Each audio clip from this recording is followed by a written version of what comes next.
said, after I met that one fella just outside of New Orleans, I pulled into town and I seen this brass band that's going so nice. And I said, well, I started to ask people on the street, and I changed my mind because it wouldn't make much sense. They don't know. They might know who Marie Peau is. But anyway, like I said, I sketched this brass band, and I see this big, long chick doing this premarital dance alongside of it, and she's grooving. And like she's getting a lot of attention from the crowd, and I figured, maybe this is the woman, man. Maybe this is the chick that's gonna help me get around. Come on, Marie. Oh, Marie Peau.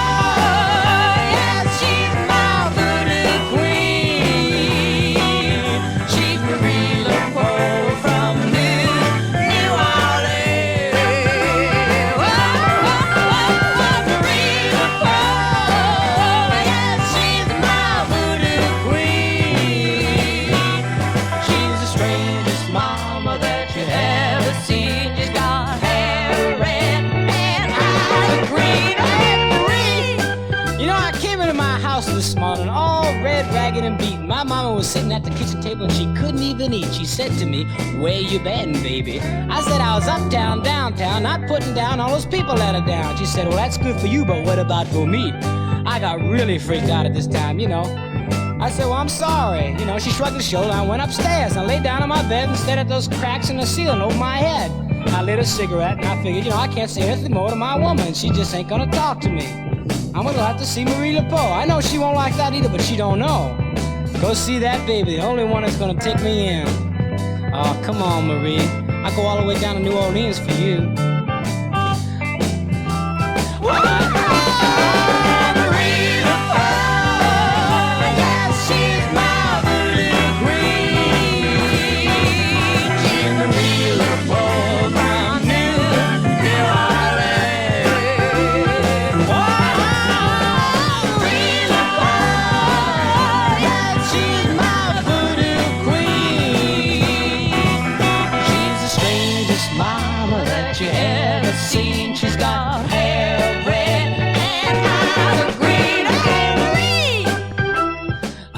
This morning, you know, sit up in my blankets. I just want to go back to bed. I had all this terrible junk in my head, and I figured, you know, nothing's going right for me. You know, I'm feeling tragedy and comedy simultaneously. I'm laughing and crying at the same time. In other words, I'm going through those changes and stages. You know, I see myself getting shot from the stage and falling into the audience. It's terrible, ugly.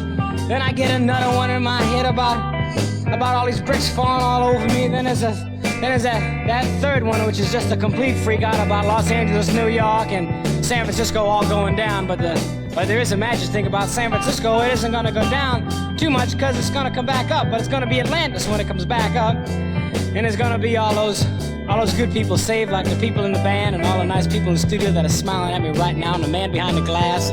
I feel so good. Anyway, those people are going to be saved because Marie Peau's going to come swooping down with a golden helicopter, and she's going to be leading the fleet with a great big, beautiful pink flag. And I'm going to be so happy when I see her. Because I know she's going to take all those good people up in helicopters and save them.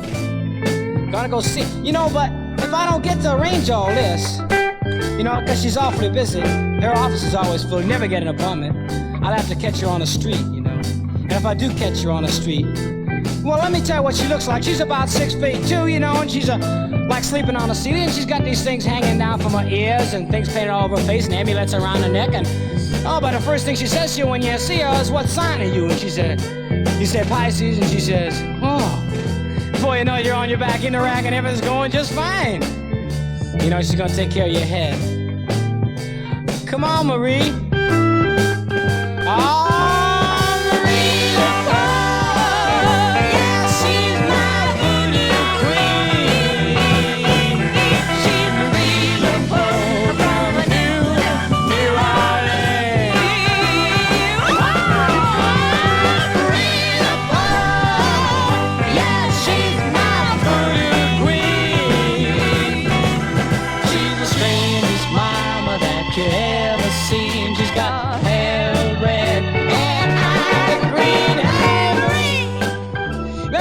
I was telling you about. Well, I'm riding down this road, you know, and I got my hands on the handlebars like they're breasts, and I'm just going out of my head in the black dust of the nighttime. The wine of the engine is folding all around me like a moaning shroud. And I'm going through my stages, you know. my Byron stage, my Shelley stage, my Albert Schweitzer stage, my Mahatma Gandhi stage, my Kenneth Rexroth stage, my Kenneth Patchen stage, my Desmond Morris stage. All these strange things, you know, my Bobby Dylan stage, my Dick Farina stage. Oh, so fast, it's such a short time. You know, it's like when I get up in the morning, when I get up off my mattress on the floor and kick over those Rice Krispies and spend the whole day putting them all together. It's like my life, you know, just one sequence after another. So flashes 2 speeds in the car I live in, stopping full. Oh, it's terrible. Anyway, I'm going full down this road. And I look to my life and there's this lead pipe, and I bend down into this lead pipe and it whispers to me, stone cold cybernetic control. Freak out! And then I go a little further down the road and there's this stinking festering carcass with blood all over it and flies and all these strange things, and it whispers to me, rapid change with an option on violence. And I'm scared. I'm freaked out again. But there's nothing to what's gonna happen. Cause I'm riding down, you know, and the stars above me, and this tree runs out in front of the middle of the road. Oh, man. I take a sharp left into this cornfield and start grooving with the kernels, and I'm freaked out again. But the bike isn't beneath me this time, and I know I'm almost dead. You know, there I am with the stars above me and the engine's still whining to my left, and I say, oh man, I gotta see someone to clear my head. You know, everybody's got their Marie Peau. You go see her as soon as you know.